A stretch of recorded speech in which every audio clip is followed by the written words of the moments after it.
बिस्मिल्लाहिर्रहमानिर्रहीम। अस्सलाम वालेकुम गाइस, कैसे हैं आप सब लोग। आज हम एक बहुत इंपॉर्टेंट टॉपिक डिस्कस करने के लिए यहाँ पर आए हैं और वो टॉपिक बेसिकली ये है कि अगर आप प्लॉट्स में इन्वेस्ट करना चाहते हैं तो यू शुड रिकंसिडर। पहली और सबसे इंपॉर्टेंट बात, before I continue this video, मैं किसी को ये नहीं कहना चाह रहा कि वो प्लॉट्स में इन्वेस्ट मत करें।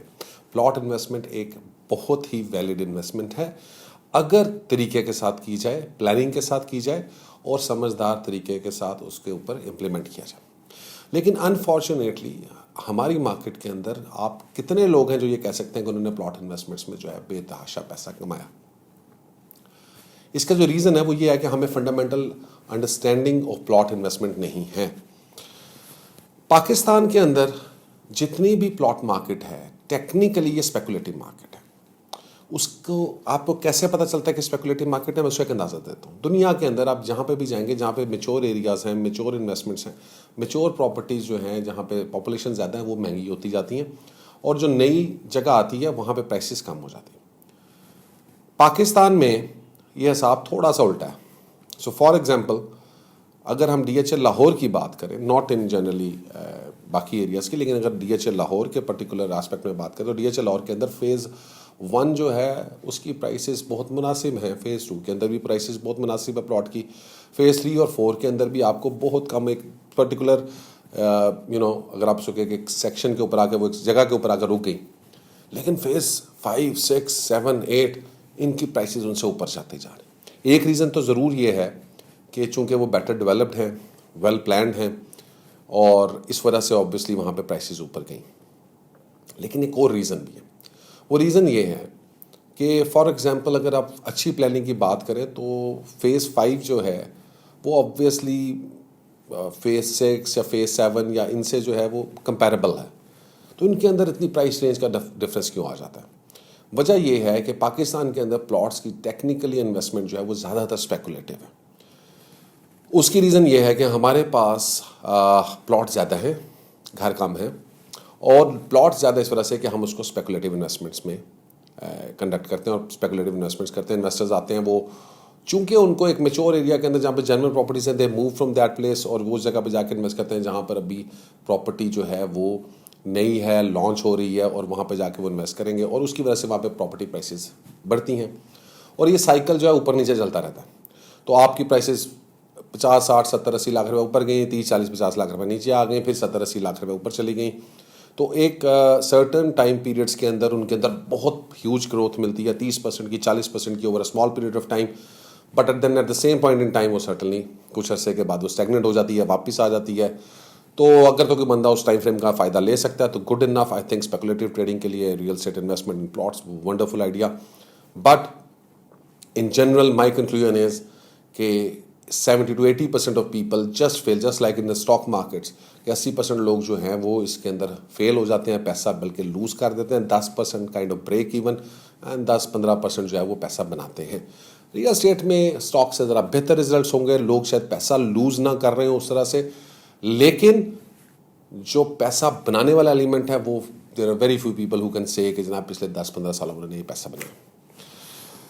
अब इसको अगर आप देखें कि एक्चुअली एक मिसकंसेप्शन हमारे दरमियान में है कि जी कि शायद प्लॉट जो है वो आज जो 4 करोड़ का प्लॉट है ये 40 करोड़ रुपए का हो जाएगा। और मेरी दुआ है कि हो जाए, अल्लाह करे ऐसा हो जाए, लेकिन ये उस सूरत तक नहीं हो सकता जब तक पाकिस्तान की इकनॉमिक कंडीशन जो है वाइबली बहुत स्ट्रॉन्ग ना हो जाए और पैसा हर बंदा जो है वो प्लॉट ख़रीदने के उस काबिल ना हो जाए कि घर बना ले।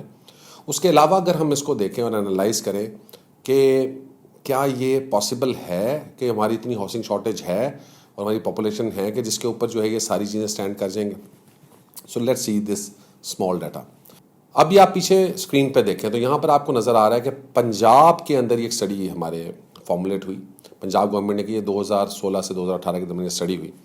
इसके मुताबिक जो है हमारे पास 7 लाख यूनिट्स की डिमांड है पर ईयर, जिसमें 3.5 लाख अर्बन एरियाज़ में है, 3.5 लाख रुपये रूरल एरियाज़ में।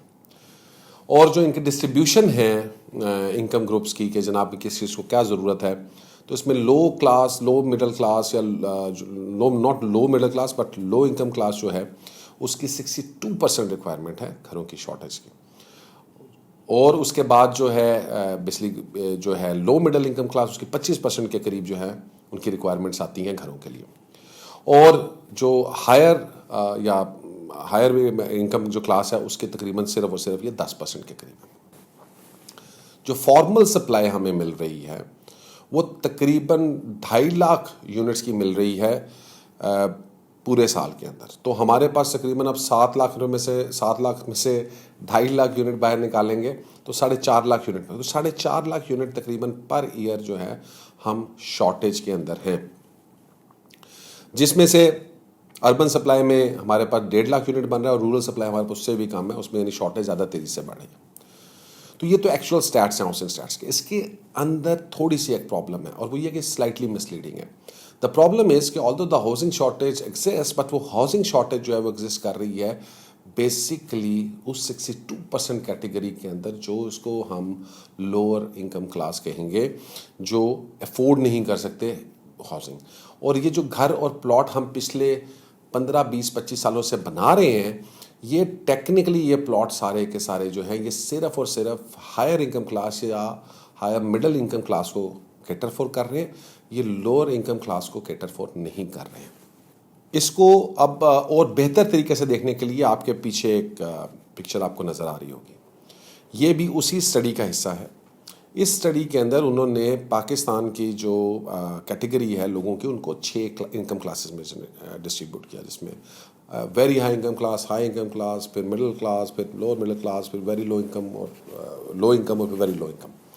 तो ये 6 क्लासेस उन्होंने बनाई और इसको पर्टिकुलरली उन्होंने बताया कि कितने लोग हैं यहाँ पर और इनके पास कितनी परसेंटेज ऑफ हाउसिंग जो है इनके लिए मौजूद है। सो लेट्स सपोज ये जो डायलेमा है, जो शॉर्टेज है, वो क्यों एग्जिस्ट कर रही है कि अगर आप very high income class group को देखें, जो बिल्कुल सबसे एक्सपेंसिव हमारा और जिसके लिए हमारी हाउसिंग का जो सबसे ज़्यादा सेक्टर है, उसमें 9% हाउसिंग प्लॉट्स या चीज़ें जो हैं वो इस इनकम ग्रुप को अवेलेबल है, ऑफ द स्टॉक अवेलेबल।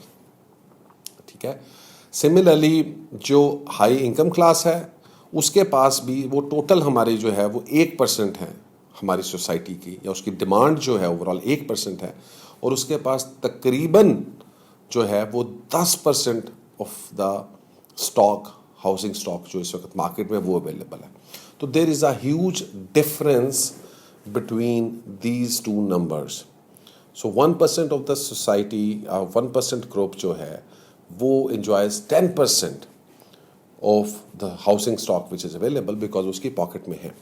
लेकिन जैसे जैसे आपका ये इनकम ग्रुप जो है कम होता जाता है, सो लेट्स सपोज जब हम वेरी लो इनकम क्लास में जाते हैं जहाँ पे एक्चुअल हाउसिंग शॉर्टेज एग्जिस्ट करती है और जिसके ऊपर काम नहीं हो रहा, वहाँ पर 40% हमारी रिक्वायरमेंट है उसकी, और हमारे पास सिर्फ और सिर्फ जो है वो हार्डली 5 या 6% के करीब उसका हाउसिंग स्टॉक अवेलेबल है। This is where the shortage exist. बाकी लो इनकम ग्रुप में भी आप थोड़ा सा कह सकते हैं कि हमारे पास कुछ इश्यूज हैं, बट लो इनकम ग्रुप के अंदर काफ़ी लोगों ने अब काम करना शुरू किया हुआ, प्लॉट्स आ रहे हैं। लेकिन हाई इनकम और वेरी हाई इनकम के अंदर आई बिलीव कि जी हम हाउसिंग शॉर्टेज नहीं है, रैदर हम इसमें एक सरप्लस के अंदर हैं।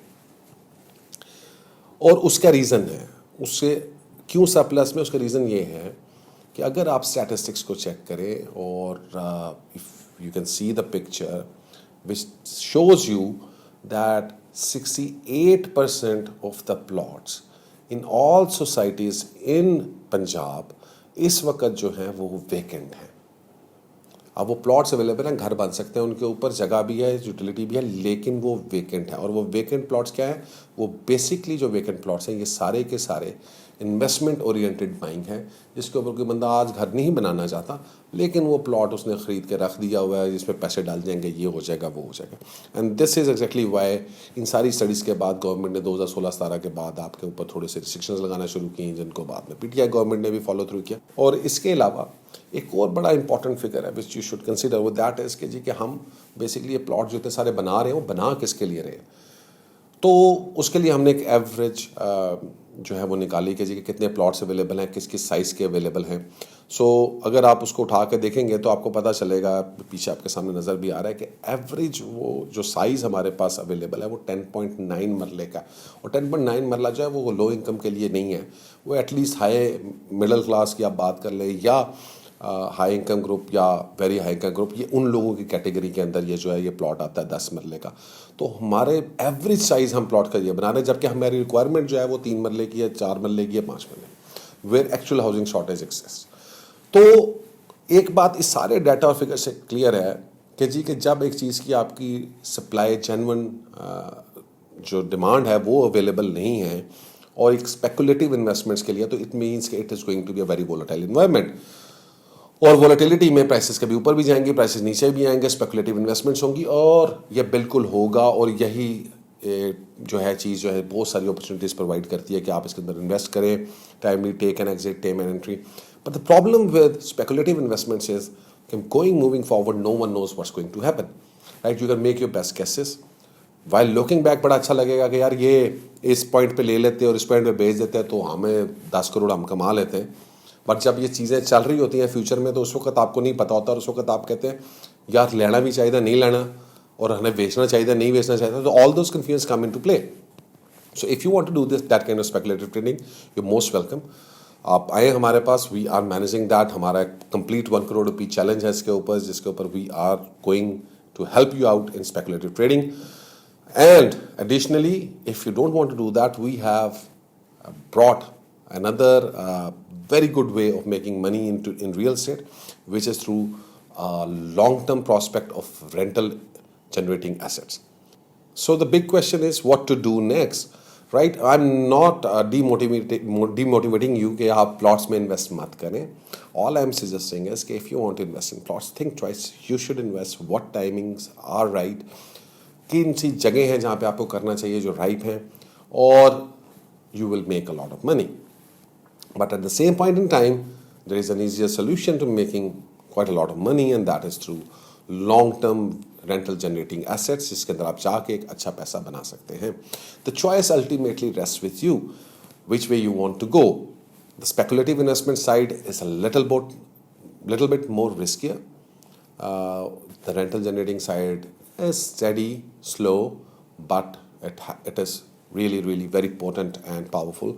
So दोनों में से कौन सा बेहतर है, that is a long debate and हम इसके ऊपर बात करेंगे which one we find better, and that will be an interesting topic, right? So guys, take care and Allah Hafiz.